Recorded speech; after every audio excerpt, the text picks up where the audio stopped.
The U.S. government declared on Wednesday that the Chinese telecoms giant Huawei is still blacklisted, quote, under the highest national security scrutiny, adding that applications for U.S. companies hoping to export products to Huawei are unlikely to be approved.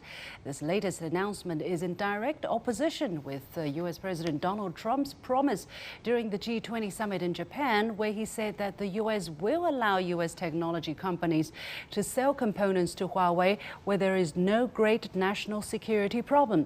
Why does the administration keep contradicting itself in light of these mixed signals? Where does Huawei stand? I'm joined from New York by Max Wolff, managing partner of Multivariate, a strategic consulting company, and in the studio by Professor Gong from the University of International Business and Economics. Gentlemen, welcome to The Point. Now, the U.S. government said on Wednesday it was reviewing license requests from U.S. companies seeking to export products to China's Huawei company, quote, under the highest national security scrutiny. John, what does that mean?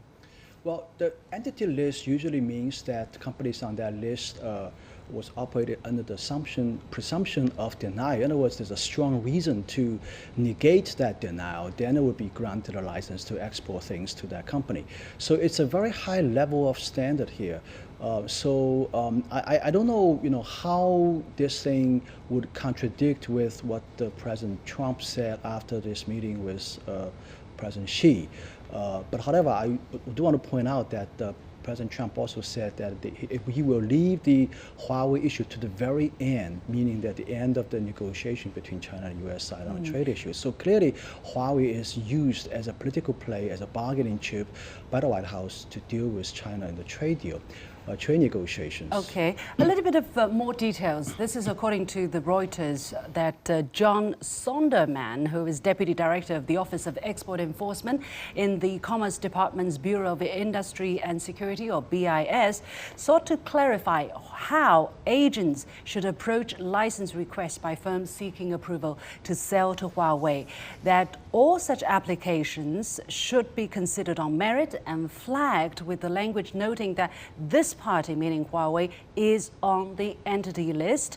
Evaluate the associated license review policy under Part 744. He actually cites regulations that include the entity list and the presumption of denial licensing policy that is likely to that is applied to blacklisted companies. He also added that any further guidance from the BIS should also be taken into account when evaluating Huawei-related license applications. So, Max, how do you read, all of these put together? It doesn't say these companies will not be granted the license to sell to Huawei, but how difficult it is that after President Trump said that that U.S. companies will be allowed to sell to Huawei, has the situation actually changed?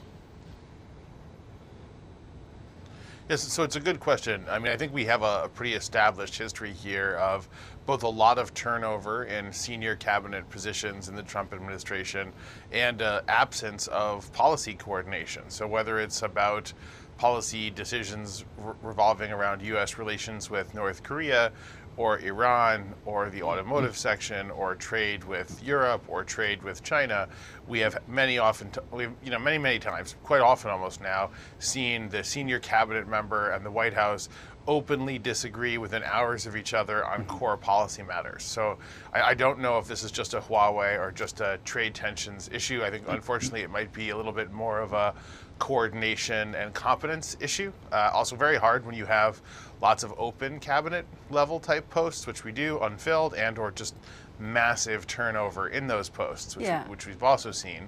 That being said, I think we've made an effort in the U.S. press, and some of the Trump administration made an effort here to describe the Huawei-related tensions as non-trade related issues of national security. They've now, of course, been brought in as a bargaining chip for trade, which means either that wasn't really true or it wasn't the whole story. Anyway, just the Huawei issue per se, John, how do you read from the big paragraph that I was reading out, this presumption of denial licensing policy, for instance? I think I concur with Max that there are people in the White House, branches of the White House, that disagree with President Trump. I think especially those people in the BIS, the Bureau of Security at the Department of Commerce, and also people at the Justice Department. They don't see it as a political issue. They probably see it as a the legal issue here, and these people are bent on destroying the whole company. It's not just about just boycotting products to Huawei. These people are determined to destroy this company. So it's a very different. This is a very different perspective.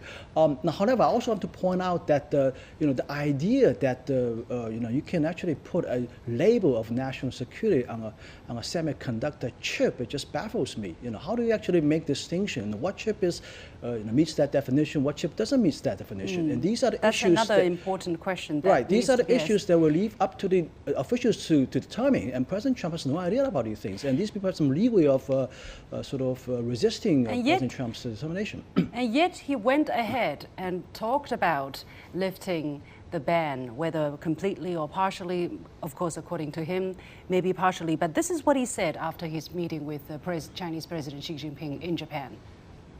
We send and we sell to Huawei a tremendous amount of product that goes into the various things that they make. And I said that that's okay, that we will keep selling that product. These are American companies, John, that make product. We're allowing that because that wasn't national security. We're allowing them to sell. But we agreed to leave that till the end.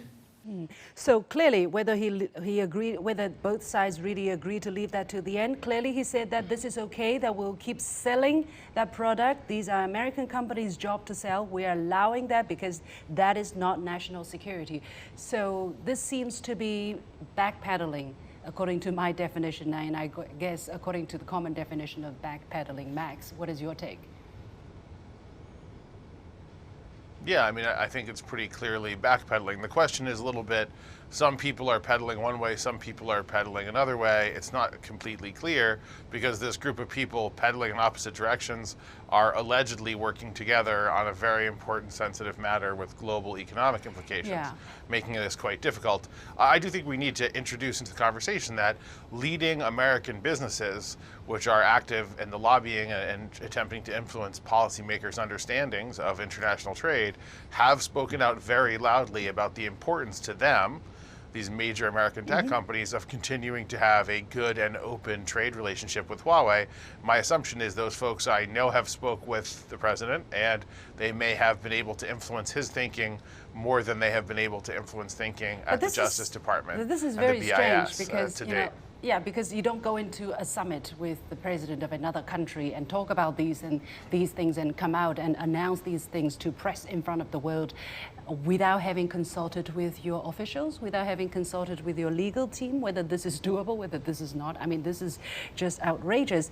Already the Chinese ambassador who was in Japan, Wang Xiaolong, already responded that, well, we'll see, right? We'll wait and see. If the U.S. honors its words, we will welcome such decision. And it turns out that this cautiousness seems to be, rational. And then at a press briefing on Thursday, Gao Feng, the spokesperson for the Chinese Ministry of Commerce, also had this to say. Let's listen in. We hope that the U.S. will fulfill the promises it made about Huawei at the G20 summit and stop using its national power to crack down on Chinese companies. So indeed, John, what kind of damage and how complicated does this kind of, going a step forward and then a thousand steps backward in all kind of directions, how complicated does it make for other countries to deal, in this case China, to deal with the United States, especially in this trade negotiations? Well, I think at the surface, it seems to be some damage to Huawei. Their supply is cut off. They have scrambled to come up with their own solutions from China, the vendors from China. But I think in the long run, the damage is as much with the United States companies in the U.S. As with respect to Huawei, because now everybody is realizing that this global value chain story is not not very reliable. I mean, the United States government can cut off supply anytime it wants.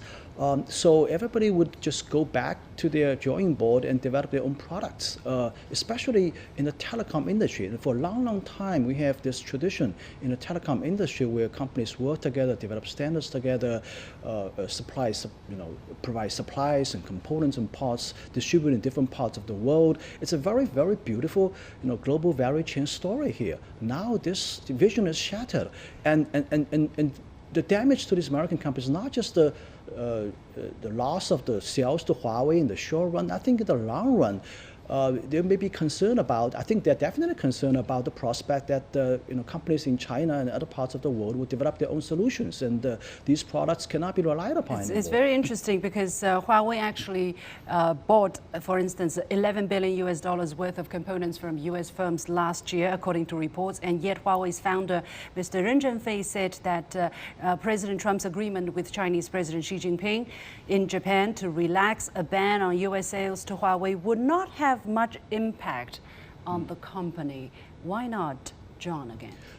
I think Huawei has been preparing for this day for a long, long time. I mean, there's reports saying that Mr. Ren Zhengfei had already said this several years ago. So there's a plan B already there.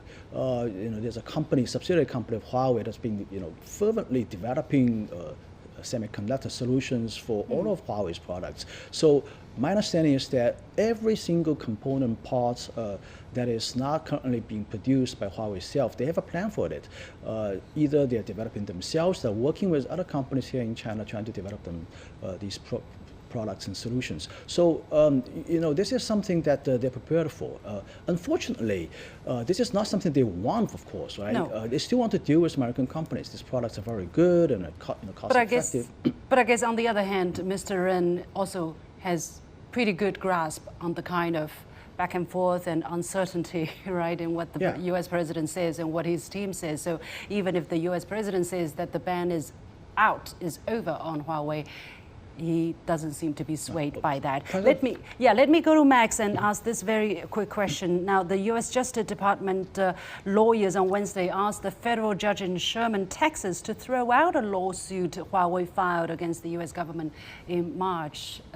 What does that say? I mean, can the U.S. Justice Department make a decision on the federal judge in Texas to do certain things and not some other? So it can't be a command and control organization in the sense that it can't throw out the court case unilaterally, to the best of my knowledge, but they can basically make a motion against, as other parties can, and obviously they carry a bit of extra weight given who they are, asking the judge to sort of throw this out. I think what you're seeing here is whether or not a foreign company that's having a disagreement with the government of the United States can get a fair trial. I think it's actually pretty important to the commercial appeal of the United States that whatever the final verdict here, that folks feel that Huawei and its subsidiaries and friends got a full and fair hearing like any other person or institution petitioning the American court system. So it's actually quite an important case. Look, there are sort of two levels of rules. The rules we can agree on through our international trade and the rules we enforce through our court system. And we obviously have to be seen to be honoring both types of rules to be a good faith engager in global trade. And if we're not, it will hurt us quite badly for quite some time. All right, we have to leave it there. Many netizens in China, however, are questioning the kind of independence of the U.S. judiciary, right, when the government is trying to influence the judiciary system, which is supposed to be independent and free of political influence. We'll keep a close watch on the situation. Many thanks to Max Wolff from Multivariate and Professor Gong from the University of International Business and Economics.